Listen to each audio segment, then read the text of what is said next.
নমস্কার বন্ধুরা, শুভ সকাল। আজকে দেখো কি কি নিয়ে চলে এসেছি।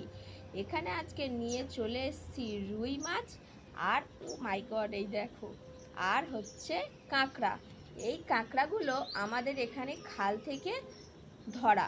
একটা ছেলে মানে আমার পাড়ায় হয়, তো তার কাছ থেকে কিন্তু আমার শাশুড়ি মা কালকে বলেছিল যে একটু কাঁকড়া ধরে দিবি। ওরা সব সময় যেহেতু ধরছে, আর এই কাঁকড়াগুলো ওরা ধরে দিয়েছে। আর এই রুই মাছটা দেখতে পাচ্ছ, এটা আমি আজকের সকালে যে দাদাটা মাছ আনে তার কাছ থেকে কিনেছি। চলো, এগুলো আজকে সকালবেলা কোনো কাজ ছাড়িনি, কিন্তু মাছ আর কাঁকড়া কাটতে বসে গিয়েছি। এগুলো সুন্দর করে কেটে ধুয়ে নিয়ে তারপর আবার তাড়াতাড়ি কাজ সেরে নিতে হবে, কেননা আবার সবাই পড়তে চলে আসবে।